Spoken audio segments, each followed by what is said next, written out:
जय झारखंड अभियान के तहत ये फोरम ऑफ गुड गवर्नेंस की स्थापना हुई और ये इसका प्रमुख उद्देश्य ये है कि झारखंड सरकार में जितने अलग अलग विभाग के काम हैं तो हम लोग का इसमें मुद्दा आधारित एक विशेषज्ञ के रूप में हम लोग एक मंत्रिमंडल टाइप का बनाएंगे और जो सरकार के योजना को या सरकार के जो बजट एलोकेशन है उसमें अगर कहीं लीकेज है उसको बताने का काम करेंगे या ऐसा कुछ सुझाव आ रहा है इसको बताने का काम करेंगे। प्रत्येक 2-3 महीना में हम लोग प्रत्येक विभाग का एक श्वेत पत्र जारी होगा। आज इसके साथ साथ ऐसे सामाजिक कार्यकर्ता जो सुदूर ग्रामीण क्षेत्र में समाज के लिए लगे हुए हैं जिसको कोई रिकॉग्नाइज नहीं मिल रहा है उसको हम लोग आज सम्मानित किया आरटीआई एक्टिविस्ट के रूप में या सामाजिक सरोकार के रूप में। साथ ही साथ ऐसे न्यू यूट्यूबर्स जो अच्छे कंटेंट हैं जिनके जो समाज के हित में कुछ करते हैं वैसे कंटेंट यूट्यूबर्स को हम लोग आज सम्मानित किए हैं और हम लोग सब आपस में मिलजुल के इस संस्था को आगे बढ़ाएंगे। फोरम ऑफ गुड गवर्नेंस इसका उद्देश्य सरकार के योजना सरकार के बजट पर नज़र रखना, उसमें अगर किसी तरह का सुराख है उसको सरकार को बताना, कुछ सुझाव है तो उसको सरकार को बताना, पूर्णतः रचनात्मक तरीके से ये सरकार के समक्ष रखा जाएगा। तो 2 महीना में 3-3 महीना में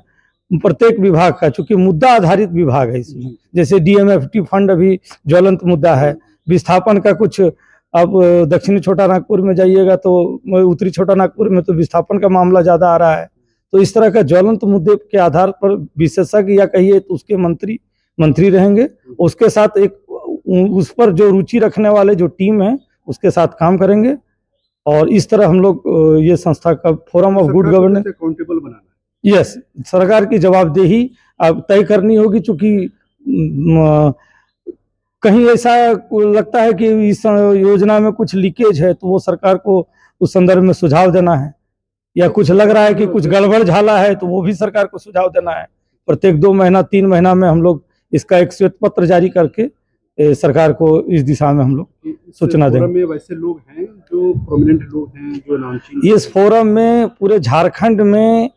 माने प्रमुख रूप से बुद्धिजीवी जुड़े हुए हैं, जिसमें सीए हैं, डॉक्टर्स हैं, एडवोकेट्स हैं और साथ में आरटीआई एक्टिविस्ट हैं,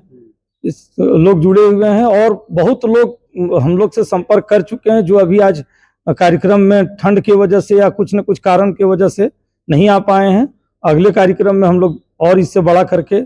इसमें पूरे जितने लोग हैं ज़्यादा संख्या में इसको हम लोग कार्यक्रम करें। सरकार के लिए तो बाध्यकारी नहीं होगा, कंपल्शन नहीं होगा तो आपके सुझावों को नहीं, कोई बाध्यकारी नहीं है, लेकिन जनता तो देखेगी, किसी तरह का कोई बाध्यकारी नहीं है। सरकार अगर हम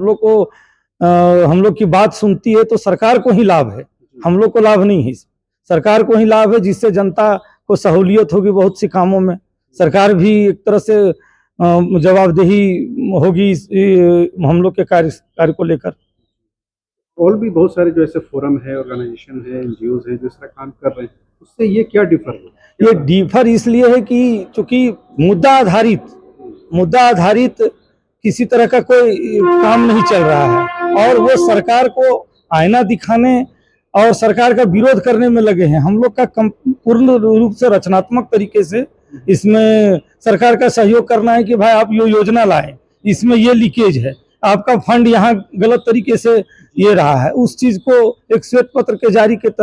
श्वेत पत्र जारी करके या एक रिप्रेजेंटेशन के तौर पर हम लोग सरकार के संबंधित विभाग के सचिव, संबंधित विभाग के मंत्री या मुख्यमंत्री को हम लोग देने का काम समय समय पर करते रहेंगे, ताकि आने वाला 3 साल में हम मतलब सरकार को भी लगे कि